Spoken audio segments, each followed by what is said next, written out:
Did Moses copy pagan images for images of the cherubim in the tabernacle? Let's talk about it. So, as you know, images of the cherubim adorned the tabernacle. Okay, they're on top of the Ark of the Covenant, they were on the walls, they were on the veil in front of the Holy of Holies, they were on the door curtains, okay? But it begs the question, how did Moses know what cherubim looked like? Where did he get the idea for what these cherubim looked like? Okay? And what did they look like?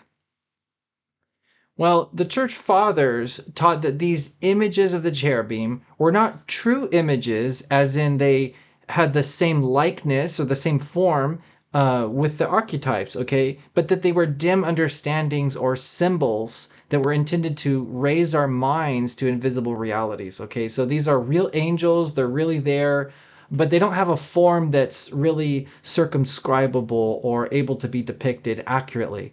So the Bible uses images of things that we understand, okay, like animal heads, human heads, whatever, and wheels and so on. And it uses these so that we have something to grasp, but we should understand that it's not the nature of that angel itself that we're seeing, but images that are pointing or leading to that reality, okay? So St. Dionysius the Areopagite writes, "We cannot, as mad people do, profanely visualize these heavenly and godlike intelligences as actually having numerous feet and faces." And he goes on to list all the different descriptions of angels that are from the Bible. Okay, so we don't know exactly what they look like, but we have these dim understandings of as Saint John of Damascus puts it, that lead our minds to these realities. So, still, how do we know what they look like, or and especially how did Moses know what they look like?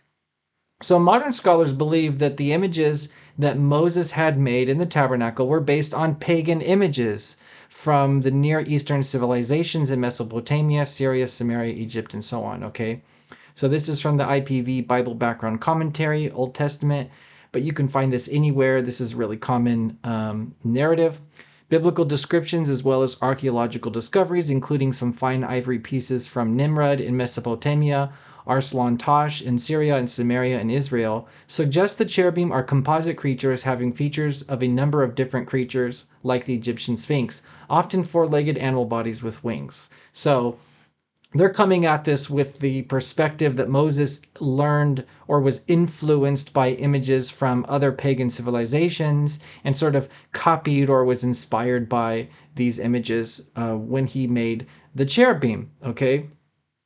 So here's the examples that were referenced in this quote, or at least a couple of them.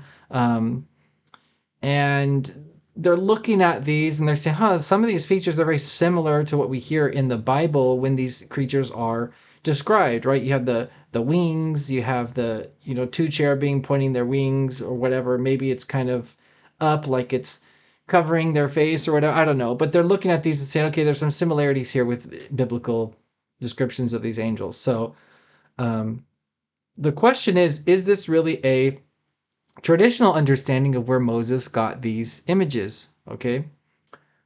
Well, it seems a little out of character, doesn't it, that God would ask Moses to do this, that he would say, Moses, make some images of cherubim, expecting him to borrow from paganism these false images from pagan mythology. This doesn't seem like something God would do. But this is especially true when you compare it to the philosophy of images from the Christians, which came later.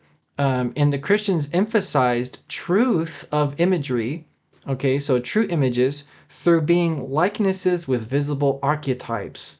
Okay, so you're going to hear like the Seventh Ecumenical Council is going to talk about images of Jesus as being witnesses to the truth of the incarnation, the truth of the gospel, by showing the reality of those events in the pictures. Well, that whole philosophy doesn't work well if Moses is just copying pagan deceptive images, which ends up being criticized by the prophets in the Bible, calling idols deceptive images and false imaginations and so on. So this modernist view does seem to be contradictory in salvation history, but the traditional view of where Moses got these images is actually not contradictory. So what is the traditional view? Traditionally, it has been held that Moses saw depictions of cherubim in a vision from God. Okay? So regarding the tabernacle, God said to Moses, "And see to it that you make them according to the pattern which was shown you on the mountain." So God actually showed the tabernacle to Moses in a vision, and then Moses created the tabernacle according to what God showed him. This is from Exodus 25, verse 40. So if Moses saw the images of cherubim in a prophetic vision from God, then God made the images, and God simply copied, or Moses simply copied what he saw, okay? So God is the one who is the source of the images, and then Moses copied what he saw in the vision from God, and then the temple copied what was in the tabernacle. Therefore, the cherubim images are grounded, at least partially, in reality, according to the images that God provided. So this is much more satisfying to that Christian view of images. The images have to be grounded in reality or some kind of truth, or they have to be made by someone who actually beheld those things, okay? And it's actually consistent with other instances in the Bible of prophetic vision. So we have Ezekiel who saw cherubim and John who saw cherubim in Revelation. And in the case of Ezekiel chapter 41, it's particularly similar to Moses' instance because Ezekiel actually saw a vision of a future temple. And in that temple were images of cherubim on the walls. So this is exactly like what's implied in the case of Moses on the mountain, that God showed him the future tabernacle. And just like how Ezekiel saw the cherubim on the walls of the future temple, Moses saw the cherubim on the curtains of the future tabernacle. So it's consistent with how God treated visions in Ezekiel. It's also according to Jewish tradition. So Josephus in the 1st century writes, Moses said he had seen such beings, that's the cherubim, near the throne of God. So Josephus is interpreting this passage in Exodus as Moses having seen the cherubim in the vision. He says it very explicitly. Philo of Alexandria, also a Jew in the 1st century, says the same thing. The general form of the model of the tabernacle was stamped upon the mind of the prophet Moses, being accurately painted and fashioned beforehand invisibly without any material, in species which were not apparent to the eye, and the completion of the work was made in the similitude of the model, the maker giving an accurate representation of the impression in material substances corresponding to each part of the model.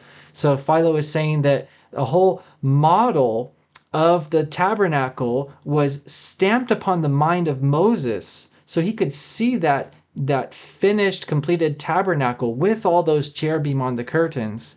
And then from that model, the real tabernacle was made. So he would have seen the cherubim on these curtains in this vision and then made the real tabernacle following that vision.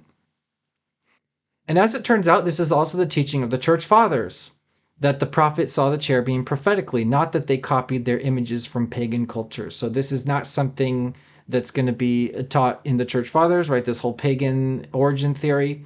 They're going to teach the same thing that the Jewish tradition holds, and that the scripture is implying that Moses saw the cherubim from a vision from God.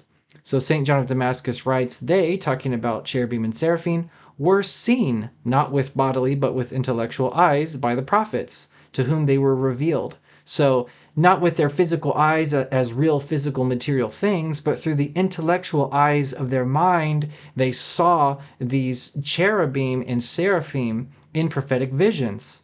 So that would be the source of where Moses got an understanding of what cherubim looked like.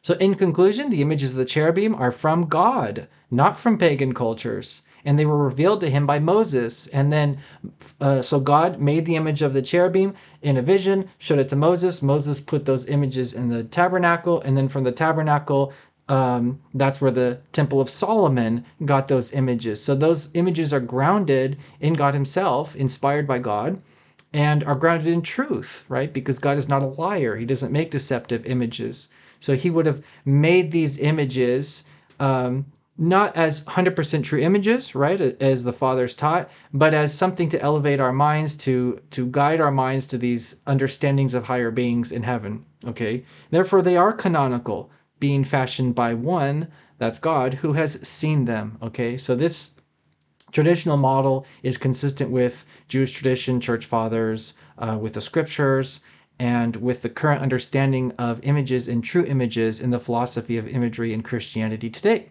So that's all for today. Thanks for watching. I'll see you next time.